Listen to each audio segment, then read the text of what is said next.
Morning. ഇന്ന് നമ്മൾ ബയോളജിയാണ് എടുക്കാൻ പോണത്. ബയോളജിയിൽ നെക്സ്റ്റ് ചാപ്റ്റർ 11ാമത്തെ ചാപ്റ്ററാണ് ഫോട്ടോസിന്തസിസ്. അപ്പോൾ നമുക്കറിയാം പ്രകാശ സംശ്ലേഷണം. അപ്പോൾ എന്താണ് ചുരുക്കത്തിൽ പ്രകാശ സംശ്ലേഷണം? അതായത് ഗ്രീൻ പ്ലാന്റ്സ് അല്ലെങ്കിൽ ഹരിത സസ്യങ്ങളിൽ മാത്രം നടക്കുന്നൊരു പ്രോസസ്സാണ് എന്ത്? പ്രകാശ സംശ്ലേഷണം അല്ലെങ്കിൽ ഫോട്ടോസിന്തസിസ് എന്ന് പറയുന്നത്. ക്ലോറോഫിൽ എന്ന് പറയുന്ന ഒരു കണ്ടന്റ് ഇതിന് അത്യാവശ്യമാണ്. അതുകൊണ്ടാണ് ഈ ഒരു പിഗ്മെന്റ് ഉള്ളത് എവിടെയാണ്? ഹരിതസസ്യങ്ങളാണ്. അതുകൊണ്ടാണ് അവിടെ എന്ത് നടക്കുന്നത്? ഫോട്ടോസിന്തസിസ് നടക്കുന്നത്. ഇനി എന്താണ് ശരിക്കും ആ പ്രോസസ്സ്? ഫോട്ടോസിന്തസിസ് എന്ന് പറഞ്ഞു കഴിഞ്ഞാൽ അന്തരീക്ഷത്തിൽ നിന്നും കാർബൺ ഡൈ ഓക്സൈഡിനെടുത്ത് സൂര്യപ്രകാശത്തിൽ അതെന്ത് ചെയ്യും? ജലവും കാർബൺ ഡൈ ഓക്സൈഡും ഉപയോഗിച്ചിട്ട് സൂര്യപ്രകാശത്തിൽ ഗ്ലൂക്കോസ് അല്ലെങ്കിൽ അന്നജം ഉണ്ടാക്കുന്ന ഒരു പ്രോസസ്സാണ് എന്ത്? ഫോട്ടോസിന്തസിസ്. ഇതിൻ്റെ ഫലമായി ഗ്ലൂക്കോസിനൊപ്പം ഓക്സിജൻ കൂടെ ഉണ്ടാകുന്നു. ഈ ഓക്സിജൻ്റെ പ്ലാന്റ്സ് എന്ത് ചെയ്യും? റിലീസ് ചെയ്യും. അതുകൊണ്ട് തന്നെ നമ്മൾ ചെടികൾ വെച്ച് പിടിപ്പിക്കണം എന്ന് പറയുന്നത് എന്തുകൊണ്ടാണ്? അന്തരീക്ഷത്തെ പ്യൂരിഫൈ ചെയ്യാനായിട്ട്. കാർബൺ ഡൈ ഓക്സൈഡുകൾ അവർ അകത്തേക്ക് എടുക്കും ഫോട്ടോസിന്തസിന് വേണ്ടിയിട്ട്. അതിന് ശേഷം അവർ പുറത്തേക്ക് വിടുന്ന എന്താണ്? ഓക്സിജനാണ്. അപ്പോൾ അന്തരീക്ഷത്തെ പ്യൂരിഫൈ ചെയ്യാനായിട്ട് ആർക്ക് കഴിവുണ്ട്? പ്ലാന്റ്സിന് കഴിവുണ്ട്. അതാണ് ഫോട്ടോസിന്തസിൻ്റെ ഏറ്റവും വലിയ ഇമ്പോർട്ടൻസ് എന്ന് പറയുന്നത്. കാർബൺ ഡൈ ഓക്സൈഡും ജലവും ഉപയോഗിച്ചിട്ട് സൂര്യപ്രകാശത്തിൽ ഗ്ലൂക്കോസ് നിർമ്മിക്കുന്നു. അതാണ് ആഹാരം. ഈ ആഹാരം പല രൂപങ്ങളിൽ സസ്യങ്ങളിൽ സംഭരിച്ച് വയ്ക്കുന്നു. സസ്യങ്ങളെ കഴിക്കുന്ന മറ്റു നമ്മുടെ ഫുഡ് ചെയിനൊക്കെ നമുക്ക് ഓർമ്മയുണ്ടാവും. അവർക്ക് എന്താണ് ഈ ഊർജ്ജം? ഗ്ലൂക്കോസ് എന്ന് പറയുന്നത് എന്താണ്? അന്നജമാണ്. അത് ഊർജ്ജമാണ്. ആ ഊർജ്ജം എല്ലാവരിലേക്കും ഇങ്ങനെ ഫുഡ് ചെയിനിൽ കയറി കിട്ടുന്നു. ഇതാണ് ഫോട്ടോസിന്തസിസ്. അപ്പോൾ ഇതിൻ്റെ ഭാഗമായിട്ട് എന്ത് പോകുന്നുണ്ട്? പുറത്തേക്ക് ഓക്സിജൻ പോകുന്നുണ്ട്. അപ്പോൾ നമ്മൾ ആലോചിക്കേണ്ട കാര്യം, ഇങ്ങനെയൊക്കെ ചെയ്യുന്നുണ്ടെങ്കിലും പ്ലാന്റ്സിന് ഓക്സിജൻ ആവശ്യമുണ്ടോ എന്നൊരു ചോദ്യം വരും. പ്ലാന്റ്സിനും എന്തുണ്ട്? ഓക്സിജന് ആവശ്യമുണ്ട്. ശ്വസിക്കാനായിട്ട് ആർക്കാണെങ്കിലും എന്താണ് ആവശ്യം? ഓക്സിജനാണ്. പക്ഷേ പ്ലാന്റ്സ് ഫോട്ടോസിന്തസിസ് വഴി ഇതേ ഓക്സിജനെ പുറത്തേക്ക് വിടുന്നുണ്ട്. അവർ ശ്വസിക്കാൻ എന്തുതന്നെയാണ് എടുക്കുന്നത്? ഈ ഓക്സിജൻ തന്നെയാണ് എടുക്കുന്നത്. ഇതാണ് ചുരുക്കത്തിൽ ഫോട്ടോസിന്തസിസ്. കാർബൺ ഡൈ ഓക്സൈഡും ജലവും സൂര്യപ്രകാശത്തിൽ ഗ്ലൂക്കോസായിട്ട് മാറുന്നു, ഓക്സിജനെ റിലീസ് ചെയ്യുന്നു. ഇനി എന്തൊക്കെയാണ് ഇതിൻ്റെ ഗുണങ്ങൾ? ഫോട്ടോസിന്തസിൻ്റെ ഗുണങ്ങൾ എന്തൊക്കെയാണെന്ന് നോക്കാം. എന്തൊക്കെയാണ്? ഒന്നാമത്തെ എന്താണ്? ഭൂമിയുടെ എല്ലാ ജീവജാലങ്ങൾക്കുള്ള ഊർജ്ജം എവിടെയാണ് ഉണ്ടാക്കുന്നത്? ഫോട്ടോസിന്തസിസ് വഴി ഹരിത സസ്യങ്ങളാണ് ഉണ്ടാക്കുന്നത്. ഈ ഊർജ്ജമാണ് ഗ്ലൂക്കോസ്. പിന്നെ പ്രകാശോർജ്ജത്തിനെ രാസോർജ്ജമായിട്ട് അല്ലെങ്കിൽ എന്താണ്? ലൈറ്റ് എനർജീനെ കെമിക്കൽ എനർജി ആയിട്ട് കൺവേർട്ട് ചെയ്യുന്നു. ക്ലോറോഫിൽ ഇല്ലാത്ത ചെടികൾ, അപ്പോൾ അതായത് ബാക്കിയുള്ളവർ, നമ്മളെ പോലെയൊക്കെയുള്ളവർ അല്ലെങ്കിൽ എന്താണ് ഹെർബിവോറസ് ആയിട്ടുള്ളവർ, അവരൊക്കെ എന്താണ്? ആ ഒരു ഊർജ്ജത്തിന് വേണ്ടി ഇങ്ങനെയുള്ള ഹരിത സസ്യങ്ങളെ ഉപയോഗിക്കുന്നു. ഓക്സിജനെ റിലീസ് ചെയ്യുന്നു. കാർബൺ ഡൈ ഓക്സൈഡിനെ സ്വീകരിക്കുന്നു. അതുവഴി എന്താണ്? അറ്റ്മോസ്ഫിയറിനെ പ്യൂരിഫൈ ചെയ്യുന്നു.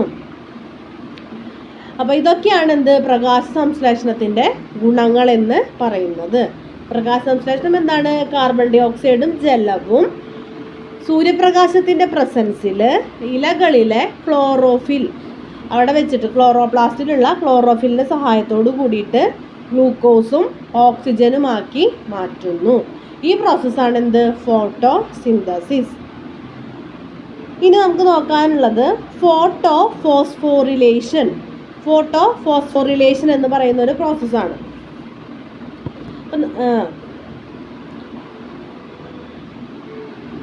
അപ്പോൾ കാർബൺ ഡൈ ഓക്സൈഡിനെ റെഡ്യൂസ് ചെയ്തിട്ടാണ് കാർബോഹൈഡ്രേറ്റ് ആയിട്ട് മാറ്റുന്നത്. റിഡക്ഷൻ പ്രോസസ്സാണ് അവിടെ നടക്കുന്നത്.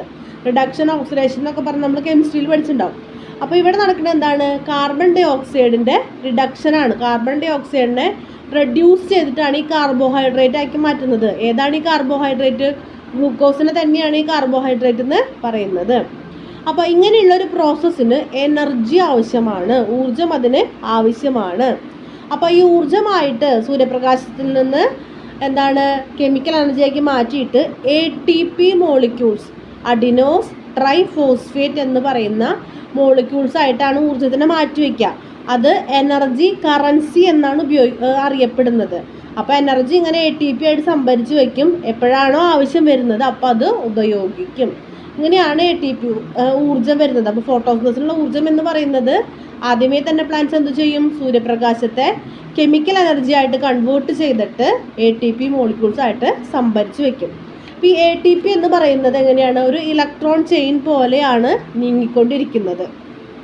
അപ്പോൾ ഇവർ നീങ്ങിക്കൊണ്ടിരിക്കുമ്പോൾ എന്താണ്? ധാരാളം എനർജി അവർ പ്രൊഡ്യൂസ് ചെയ്യുന്നുണ്ട്. ഈ എനർജി ഫോസ്ഫേറ്റ് ഗ്രൂപ്പിന്, അത് ATPക്ക് തൊട്ട് മുന്നേ എന്താണ്? അഡിനോസ് ട്രൈഫോസ്ഫേറ്റ് എന്ന് പറയുമ്പോൾ 3 ഫോസ്ഫേറ്റ് ഗ്രൂപ്പുകൾ. ഇനി അഡിനോസ് ഡൈഫോസ്ഫേറ്റ് ഉണ്ട്, ADP ഉണ്ട്. അപ്പം ഇങ്ങനെയുള്ള ചെയിനിലേക്ക് ഇങ്ങനെ ഫോസ്ഫേറ്റ് ഗ്രൂപ്പുകൾ ഇങ്ങനെ ആഡ് ചെയ്തിട്ടാണ് ഈ എനർജി ഇങ്ങനെ നീങ്ങിക്കൊണ്ടിരിക്കുന്നത്. അപ്പോൾ ഇങ്ങനെ ഉണ്ടാവുന്ന എനർജി എന്ന് പറയുന്നത് 2 ഫോസ്ഫേറ്റ് ഗ്രൂപ്പുകളിലേക്ക് ഒരെണ്ണം കൂടെ ആഡ് ചെയ്യാനായിട്ട് സഹായിക്കുന്നു. ഈ ചെയിനിലേക്ക് ഇങ്ങനെ ആഡ് ചെയ്ത് വരാനായിട്ട് സഹായിക്കുന്നു. ഈ ഒരു പ്രോസസ്സിനെയാണ് ഫോട്ടോ ഫോസ്ഫോറിലേഷൻ എന്ന് പറയുന്നത്. അതായത് 2 ഫോസ്ഫേറ്റ് മോളിക്യൂളുള്ള ഒരു കോമ്പൗണ്ടിലേക്ക് ഒരു ഫോസ്ഫേറ്റ് മോളിക്യൂളിനെയും കൂടെ ആഡ് ചെയ്തിട്ട് അത് അഡിനോസിൻ ട്രൈഫോസ്ഫേറ്റ് എന്ന എനർജി കറൻസികളാക്കി മാറ്റാനായിട്ട് ഉപയോഗിക്കുന്നു. ഈ ഒരു പ്രോസസ്സ് നടക്കുന്നത് എവിടെയാണ്? സൂര്യപ്രകാശത്തിൻ്റെ സാന്നിധ്യത്തിലാണ്. അതുകൊണ്ട് ഈ ഒരു പ്രോസസ്സിനെയാണ് ATP ആവുന്ന പ്രോസസ്സാണ് എന്ത്? Photo phosphorylation. അത് നടക്കുന്നത് സൂര്യപ്രകാശത്തിൻ്റെ സാന്നിധ്യത്തിലാണ്. ഫോട്ടോ ഫോസ്ഫോറിലേഷൻ നമ്മൾ കണ്ടു. ഇനി നമുക്ക് നോക്കാനുള്ളത് ഫോട്ടോസിന്തസിനെ കുറിച്ചിട്ട്. ഫോട്ടോസിന്തസിസ് 2 ഫേസ് ആയിട്ടാണ് നടക്കുക. ലൈറ്റ് ഫേസും ഡാർക്ക് ഫേസും. ലൈറ്റ് ഫേസ് എന്ന് പറയുന്നത് പകൽ സമയങ്ങളിൽ നടക്കുന്നതാണ്. ഡാർക്ക് ഫേസ് എന്ന് പറയുന്നത് രാത്രി കാലങ്ങളിൽ നടക്കുന്നതാണ്. ലൈറ്റ് ഫേസിന് ലൈറ്റ് ആവശ്യമാണ്, സൂര്യപ്രകാശം ആവശ്യമാണ്. ഡാർക്ക് ഫേസിന് അത് ആവശ്യമില്ല. പകൽ സമയങ്ങളിൽ എന്ത് പ്രോസസ്സ് നടക്കാനാണെങ്കിലും സൂര്യനാണ് അല്ലെങ്കിൽ ലൈറ്റ് എനർജി ഉണ്ട്. രാത്രി കാലങ്ങളിൽ എനർജി ഇല്ല. അപ്പോൾ ആ എനർജി സംഭരിച്ച് വെക്കലാണ് ഫോട്ടോ ഫോസ്ഫോറിലേഷൻ എന്ന് പറയുന്ന പ്രോസസ്സ് വഴി നടക്കുന്നത്. അങ്ങനെ ATP മോളിക്യൂൾസ് ഉണ്ടാക്കി രാത്രിയിലേക്ക് വേണ്ടി അവിടെ സംഭരിച്ച് വെക്കും. അപ്പോൾ ആ ഒരു കാര്യമാണ് ഒന്നാമതായിട്ട് ലൈറ്റ് ഫേസിൽ നടക്കുന്നത്. രണ്ടാമതായിട്ട് നടക്കുന്നത് ഈ പ്ലാന്റ്സ് വലിച്ചെടുത്തിട്ടുള്ള വാട്ടർ ഉണ്ട്, H2O ഉണ്ട്. ഇത് സ്പ്ലിറ്റായിട്ട് ഹൈഡ്രജനും ഓക്സിജനും ആയിട്ട് മാറും. ഹൈഡ്രജനെ നെക്സ്റ്റ് സ്റ്റേജ് അല്ലെങ്കിൽ ഡാർക്ക് ഫേസിലേക്ക് വേണ്ടി മാറ്റി വയ്ക്കും. ഓക്സിജനെ റിലീസ് ചെയ്യും. ഇവിടെ റിലീസാവുന്ന ഓക്സിജനാണ് നമുക്ക് ശ്വസിക്കാനായിട്ട് കിട്ടുന്നത്. അപ്പോൾ ഇതാണ് 2 ഫേസുകൾ വരുന്നത്. ഇനി ഡാർക്ക് ഫേസിൻ്റെ വേറൊരു പേരാണ് C3 സൈക്കിൾ അല്ലെങ്കിൽ കാൽവിൻ സൈക്കിൾ. C3 സൈക്കിൾ അല്ലെങ്കിൽ കാൽവിൻ സൈക്കിൾ. കാൽവിൻ സൈക്കിൾ എന്ന് പറയാനുള്ള കാരണം മെൽവിൻ കാൽവിൻ എന്ന് പറയുന്ന ഒരു സയൻറ്റിസ്റ്റാണ് ഈ സൈക്കിള് കണ്ടുപിടിച്ചിരിക്കുന്നത്. അപ്പോൾ ഇവിടെ എന്താ നടക്കണമെന്ന് വെച്ച് കഴിഞ്ഞാൽ ഫസ്റ്റ് സ്റ്റെപ്പിൽ 5 കാർബൺ കോമ്പൗണ്ട് അല്ലെങ്കിൽ 5 കാർബൺ അടങ്ങിയിട്ടുള്ള ഒരു കോമ്പൗണ്ടാണ് RUBP. RUBP എന്ന് പറയുന്നത് ribulose bisphosphate. Ribulose bisphosphate 5 carbon compound. ഈ compound RUBP carbon dioxide ആയിട്ട് ജോയിൻ ചെയ്തിട്ട് അല്ലെങ്കിൽ കമ്പൈൻ ചെയ്തിട്ട് 3 കാർബൺ കോമ്പൗണ്ട് ആയിട്ടുള്ള PGA phosphoglyceric acid form ചെയ്യുന്നു. ഫോസ്ഫോഗ്ലിസറിക് ആസിഡ് ഫോം ചെയ്യുന്നു. അപ്പോൾ ഈ ഒരു പ്രോസസ്സ് നടക്കുന്നത് റുബിസ്കോ എന്ന് പറയുന്ന ഒരു എൻസൈമിൻ്റെ പ്രസൻസിലാണ്. റുബിസ്കോ എന്ന് പറയുന്നത് റിബുലോസ് ബൈഫോസ്ഫേറ്റ് കാർബോക്സിലേസ് എന്ന് പറയുന്ന ഒരു എൻസൈമിൻ്റെ പ്രോസസ്സിലാണ് നടക്കുക. RUBP ribulose bisphosphate 5 carbon compound ആയിട്ടുള്ള RUBP കാർബൺ ഡൈ ഓക്സൈഡ് ആയിട്ട് കമ്പൈൻ ചെയ്യും. ആരുടെ പ്രസൻസിൽ? റുബിസ്കോ എന്ന് പറയുന്ന ഒരു എൻസൈമിൻ്റെ പ്രസൻസിൽ കമ്പൈൻ ചെയ്തിട്ട് ഈ RUBP ഒരു 5 കാർബൺ കോമ്പൗണ്ട് ആയിരുന്നു, അത് 3 കാർബൺ കോമ്പൗണ്ട് ആയിട്ടുള്ള PGA അല്ലെങ്കിൽ ഫോസ്ഫോഗ്ലിസറിക് ആസിഡ് ആയിട്ട് മാറുന്നു. ഇതാണ് കാൽവിൻ സൈക്കിളിൻ്റെ ഫസ്റ്റ് സ്റ്റെപ്പ്. ഇനി ഇങ്ങനെ ഈ 3 PGA ഉണ്ടാവുന്ന ആ പ്രോസസ്സ്, PGA എന്ന് പറയുന്നത് ഫോസ്ഫോഗ്ലിസറിക് ആസിഡ്, ഇത് ഉണ്ടാവുന്ന പ്രോസസ്സിനെയാണ് കാർബോക്സിലേഷൻ എന്ന് പറയുന്നത്. അതായത് 5 കാർബൺ കോമ്പൗണ്ട് ആയിട്ടുള്ള RUBPയിൽ നിന്നും 3 കാർബൺ കോമ്പൗണ്ട് ആയിട്ടുള്ള PGA അല്ലെങ്കിൽ ഫോസ്ഫോഗ്ലിസറിക് ആസിഡ് ഉണ്ടാവുന്ന പ്രോസസ്സാണ് കാർബോക്സിലേഷൻ എന്ന് പറയുന്നത്. ഇതൊരു പെർമനൻറ്റ് പ്രോഡക്റ്റാണ്. ഈ PGA എന്ന് പറയുന്നത് എന്താണ്? ഒരു പെർമനൻറ്റ് പ്രോഡക്റ്റാണ്. ഇനി നെക്സ്റ്റ് സ്റ്റെപ്പിൽ എന്താ സംഭവിക്കണമെന്ന് വെച്ച് കഴിഞ്ഞാൽ ഈ PGA അല്ലെങ്കിൽ ഫോസ്ഫോഗ്ലിസറിക് ആസിഡ് ATP ഉപയോഗിച്ച്, ATP എന്ന് പറഞ്ഞാൽ എന്താണ്? എനർജിയാണ്. ATP ഉപയോഗിച്ച് NADPH2 എന്ന് പറയുന്ന ഒരു എൻസൈമിൻ്റെ പ്രസൻസിൽ, NADPH എന്ന് പറയുന്നത് nicotinamide, adenine dinucleotide phosphate hydrogen. ഈ എന്താ പറയുക ഫുൾ ഫോം ഒക്കെ പഠിച്ചോളൂ കേട്ടോ, 1 വേർഡ് ചോദിക്കും. NADPH എന്ന് പറയുന്നത് nicotinamide, adenine dinucleotide phosphate hydrogen. ആ എൻസൈമിൻ്റെ പ്രസൻസിൽ വീണ്ടും എന്താണ് വേറൊരു 3 കാർബൺ കോമ്പൗണ്ട് ആയിട്ടുള്ള ട്രയോസ് ഫോസ്ഫേറ്റ് ഫോം ചെയ്യും. അപ്പോൾ എന്ത് സംഭവിച്ചു? RUBPയിൽ നിന്ന് 5 കാർബണുള്ള RUBPയിൽ നിന്ന് 3 കാർബണുള്ള PGA ഉണ്ടായി. അപ്പോൾ എൻസൈം റുബിസ്കോ. ഇനി ഈ PGA എന്താണ് അവിടെ സംഭരിച്ച് വെച്ചിരിക്കുന്ന ATP യൂസ് ചെയ്തിട്ട് NADPH2 എന്ന് പറയുന്ന ഒരു എൻസൈമിൻ്റെ പ്രസൻസിൽ വേറെ ഒരു 3 കാർബൺ കോമ്പൗണ്ട് ആയിട്ടുള്ള ട്രയോസ് ഫോസ്ഫേറ്റ് ആയിട്ട് മാറി. ഈ ട്രയോസ് ഫോസ്ഫേറ്റിൽ നിന്ന് സൂക്രോസ്, ഗ്ലൂക്കോസ് അങ്ങനെയുള്ള കാർബോഹൈഡ്രേറ്റുകൾ ഫോം ചെയ്യും. ഇതിൽ നിന്ന് ഈ ട്രയോസ് ഫോസ്ഫേറ്റിൽ നിന്ന് ഗ്ലൂക്കോസ്, സൂക്രോസ് അങ്ങനെയുള്ള കാർബോഹൈഡ്രേറ്റുകൾ ഫോം ചെയ്യും. ഇനി ഈ ട്രയോ ഫോസ്ഫേറ്റ് പിന്നെയും ATP സ്വീകരിച്ചുകൊണ്ട് വീണ്ടും RUBP തന്നെ നിർമ്മിക്കും. അതുകൊണ്ട് ഇതൊരു സൈക്ലിക് പ്രോസസ്സാണ്. RUBP ഉണ്ടായി, PGA ഉണ്ടായി, അതിൽ നിന്ന് എന്തുണ്ടായി? ഗ്ലൂക്കോസ്, സൂക്രോസ് ഒക്കെ അവിടെ വേറെ സൈഡിലുണ്ടായി. ഈ PGAന്ന് ട്രയോസ് ഫോസ്ഫേറ്റ്, ആ ട്രയോസ് ഫോസ്ഫേറ്റിൽ നിന്നാണ് ഗ്ലൂക്കോസ് വരെ ഉണ്ടായത്. ഇനി ഈ ട്രയോസ് ഫോസ്ഫേറ്റ് തന്നെ പിന്നെ എന്താണ് RUBP ആയിട്ട് മാറും. RUBP, PGA, ട്രയോസ് ഫോസ്ഫേറ്റ്, പിന്നെയും RUBP. ഇതിങ്ങനെ ഒരു സൈക്കിളായിട്ട് ഇങ്ങനെ നടന്നുകൊണ്ടേയിരിക്കും. അതുകൊണ്ട് ഈ പ്രോസസ്സിനെ പറയണതാണ് C3 സൈക്കിൾ എന്ന് പറയുന്നത്. എല്ലാ ഗ്രീൻ പ്ലാന്റ്സിലും ഈ പ്രോസസ്സ് നടക്കുന്നുണ്ട്, C3 സൈക്കിള് നടക്കുന്നുണ്ട്. ഇനി ഇതുപോലെ C3 സൈക്കിൾ പോലെ വേറൊരു സൈക്കിളാണ് C4 സൈക്കിൾ. C3 സൈക്കിൾ എല്ലാ ഗ്രീൻ പ്ലാന്റ്സും നടക്കുന്നുണ്ട്. ഈ C4 സൈക്കിൾ എവിടെ നടക്കണമെന്ന് വെച്ച് കഴിഞ്ഞാൽ ഈ ഡെസേർട്ടിലൊക്കെ വളരെ ഡ്രൈ ആയിട്ടുള്ള കണ്ടീഷനിൽ ജീവിക്കുന്ന സസ്യങ്ങൾക്കുള്ള ഒരു അഡാപ്റ്റേഷനാണ് എന്ത് ഈ C4 സൈക്കിൾ എന്ന് പറയുന്നത്. അതേപോലെ തന്നെ ഷുഗർ കെയിന്, മൈസ് അവരൊക്കെ വെള്ളം കിട്ടാത്ത അവസ്ഥയിൽ അല്ലെങ്കിൽ വളരെ ഭയങ്കര ഡ്രൈ ആയിട്ടുള്ള ഒരു സമയത്തൊക്കെ എന്താണ് അവർ C4 സൈക്കിള് യൂസ് ചെയ്യാറുണ്ട്. അപ്പോൾ ഇവിടെ എങ്ങനെയാണ് സംഭവിക്കണമെന്ന് വെച്ച് കഴിഞ്ഞാൽ ഇവരുടെ ഈ C4 സൈക്കിൾ നടക്കുന്ന ലീഫുകളുടെ ഒരു പ്രത്യേകതയാണ് അവിടെ ഡൈമോർഫിക് ക്ലോറോപ്ലാസ്റ്റ് കാണാം. ഒരു ടൈപ്പ് ഓഫ് ക്ലോറോപ്ലാസ്റ്റ്. ആ ക്ലോറോപ്ലാസ്റ്റിൻ്റെ ഒരു ഈ ഡൈമോർഫിക് ക്ലോറോപ്ലാസ്റ്റ് ഉള്ളത് കൊണ്ട് തന്നെ ഇവരെ പറയുന്ന പേരാണ് ക്രാൻസ് അനാട്ടമി. ഈ ലീഫിനെ പറയുന്നതാണ് ക്രാൻസ് അനാട്ടമി. ഇനി എന്താണ് C4 സൈക്കിൾ നോക്കാം. PEP അതായത് ഫോസ്ഫോ ഈനോൾ പൈറുവിക് ആസിഡ്. ഇതൊരു 3 കാർബൺ കോമ്പൗണ്ടാണ്. അതിൽ 3 കാർബൺ ഉണ്ട്. ഈ കോമ്പൗണ്ട് കാർബൺ ഡൈ ഓക്സൈഡുമായിട്ട് കമ്പൈൻ ചെയ്തിട്ട് ഒരു 4 കാർബൺ കോമ്പൗണ്ട് ആയിട്ടുള്ള OAA അല്ലെങ്കിൽ ഓക്സാലോ അസറ്റിക് ആസിഡ് ഫോം ചെയ്യും. OAA അല്ലെങ്കിൽ ഓക്സാലോ അസറ്റിക് ആസിഡ് ഫോം ചെയ്യും. ഇതിന് സഹായിക്കുന്ന എൻസൈമാണ് പെപ്കോ അല്ലെങ്കിൽ ഫോസ്ഫോ ഈനോൾ പൈറുവേറ്റ്. അപ്പോൾ PEP അല്ലെങ്കിൽ ഫോസ്ഫോ ഈനോ പൈറുവിക് ആസിഡ് ഒരു 3 കാർബൺ കോമ്പൗണ്ട് ആണ്. അത് കാർബൺ ഡൈ ഓക്സൈഡ് ആയിട്ട് കമ്പൈൻ ചെയ്തിട്ട് പെപ്കോ അല്ലെങ്കിൽ ഫോസ്ഫോ ഈനോൾ പൈറുവേറ്റ് എന്ന് പറയുന്ന ഒരു എൻസൈമിൻ്റെ പ്രസൻസിൽ 4 കാർബൺ കോമ്പൗണ്ട് ആയിട്ടുള്ള ഓക്സാലോ അസറ്റിക് ആസിഡ് ഫോം ചെയ്യും. ഇതാണ് എന്ത് C4 സൈക്കിൾ. ഇതെവിടെ നടക്കാമെന്ന് പറഞ്ഞു.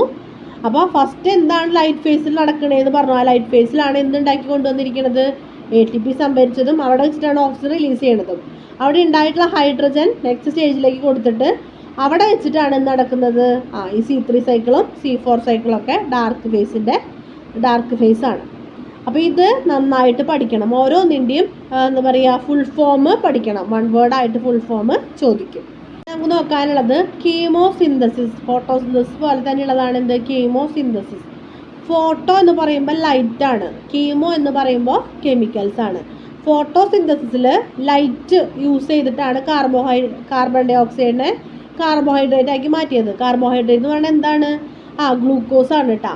ഇനി ഇവിടെ കീമോസിന്തസിൽ എന്താണ് നടക്കുന്നത്? കെമിക്കൽ എനർജി ഉപയോഗിച്ചിട്ട് കാർബൺ ഡൈ ഓക്സൈഡിനെ കാർബോഹൈഡ്രേറ്റ് ആക്കി മാറ്റുന്നു. അപ്പോൾ ചില ബാക്ടീരിയാസിലൊക്കെയാണ്, അതായത് കീമോസിന്തറ്റിക് ആയിട്ടുള്ള ചില ബാക്ടീരിയാസിലാണ് ഈ ഒരു കീമോസിന്തസിസ് നടക്കുന്നത്. അതായത് കെമിക്കൽ എനർജി ഉപയോഗിച്ചിട്ട് കാർബൺ ഡൈ ഓക്സൈഡിനെ കാർബോഹൈഡ്രേറ്റ് ആക്കി മാറ്റും. ഇതിനെന്താ ആവശ്യമില്ല? പ്രകാശം ആവശ്യമില്ല. അങ്ങനെയുള്ള ബാക്ടീരിയകൾക്ക് എക്സാമ്പിളാണ് നൈട്രോസോമോണാസ്, നൈട്രോബാക്ടർ, അതേപോലെ ഇതുപോലെ nitrifying bacterias, sulphur bacteria, iron bacteria, ഇതൊക്കെ എന്താണ്? ഇതുപോലുള്ള കീമോസിന്തസിസ് നടക്കുന്ന ബാക്ടീരിയാസ് ആണ്. ഇനി ഇതിൽ നോക്കാനുള്ള വേറൊരു ടേമാണ് ലിമിറ്റിംഗ് ഫാക്ടർ. ലിമിറ്റിംഗ് ഫാക്ടർ എന്ന് പറയുമ്പോൾ ഇപ്പോൾ ഒരു പ്രത്യേക രീതിയിലാണ് ഫോട്ടോസിന്തസിസ് നടക്കുന്നത്. ഫോട്ടോസിന്തസിന്റെ ശരിയായിട്ടുള്ള ഇക്വേഷൻ എന്ന് പറയുന്നത് 6 carbon dioxide, 6 molecule carbon dioxide, 6 CO2 plus 12 molecule water, 12 H2O gives 6 glucose, 6 C6H12O6 plus 6 H2O plus 6 O2. ഇങ്ങനെയാണ് എന്ത്? ഫോട്ടോസിന്തസിൻ്റെ ഇക്വേഷൻ. 6 മോളിക്യൂൾ കാർബൺ ഡൈ ഓക്സൈഡും 12 മോളിക്യൂൾ ജലവും ചേർന്നിട്ട് 6 മോളിക്യൂൾ ഗ്ലൂക്കോസും 6 മോളിക്യൂൾ ഓക്സിജനും 6 മോളിക്യൂൾ വാട്ടറും ഫോം ചെയ്യുന്നു. അപ്പോൾ ഇങ്ങനെയാണ് ഫോട്ടോസിന്തസിസ് വരുന്നത്. ഇതിൽ ഏതെങ്കിലും ഒന്ന് കൂടുകയോ കുറയുകയോ ചെയ്തു കഴിഞ്ഞാൽ, നമ്മൾ പറഞ്ഞിട്ടുള്ളതിൽ ഏതെങ്കിലും ഒന്ന് കൂടുകയോ കുറയുകയോ ചെയ്തു കഴിഞ്ഞാൽ എന്താണ്? അത് ആ ഫോട്ടോസിന്തസിനെ തന്നെ ബാധിക്കും. ഏതാണോ കൂടിയത് അല്ലെങ്കിൽ ഏതാണോ കുറഞ്ഞത് അതിനെയാണ് എന്ത് പറയുക? ലിമിറ്റിംഗ് ഫാക്ടർ എന്ന് പറയുക. അപ്പോൾ കുറച്ച് കാർബൺ ഡൈ ഓക്സൈഡ് കൂടി, അപ്പോൾ ഫോട്ടോസിന്തസിന് മൊത്തത്തിൽ അത് ബാധിക്കും. അപ്പോൾ അപ്പോഴത്തെ ലിമിറ്റിംഗ് ഫാക്ടർ ഏതാണ്? കാർബൺ ഡൈ ഓക്സൈഡ് ആണ്.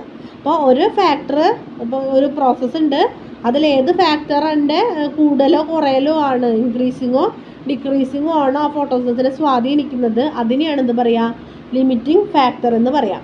അപ്പോൾ ഇതാണ് നമുക്ക് ഫോട്ടോസിന്തസിൽ പഠിക്കാനുള്ളത്. നമ്മൾ കേട്ട് പരിചയമില്ലാത്തതും വേഗം മനസ്സിലാവാത്തതുമായിട്ടുള്ള കുറേ ടേംസുകൾ വരുന്നുണ്ട്. അപ്പോൾ ഞാൻ അതിൽ നിന്നൊക്കെ ഷോർട്ട് ചെയ്തിട്ട് നിങ്ങൾക്ക് പറ്റുന്ന രീതിയിലേക്കാണ് ഇത് ചെയ്തിരിക്കുന്നത്. അപ്പോൾ നമ്മൾ ടെക്സ്റ്റിലുള്ളത് ഓരോന്നും നന്നായിട്ട് വായിച്ച് പഠിക്കാം. അപ്പോൾ ഞാനിത് നിങ്ങൾക്കൊരു നോട്ട് പോലെ C3 സൈക്കിളും C4 സൈക്കിളും ഒരു നോട്ട് പോലെ എഴുതിയിട്ട് തരാം, ചെറിയൊരു നോട്ട് പോലെ. അപ്പോൾ ടെക്സ്റ്റിൽ നിന്നുള്ളത് മനസ്സിലാവില്ലെങ്കിൽ പെട്ടെന്ന് കൃത്യമായിട്ട് എല്ലാത്തിൻ്റെയും എന്ത് പഠിക്കണം? ഫുൾ ഫോം പഠിക്കണം. ഇതാണ് നമുക്ക് പഠിക്കാനുള്ളത്. നന്നായിട്ട് വായിച്ച് മനസ്സിലാക്കി പഠിക്കാം. കുറച്ച് ടഫാണ് ഈ ചാപ്റ്റർ. Thank you.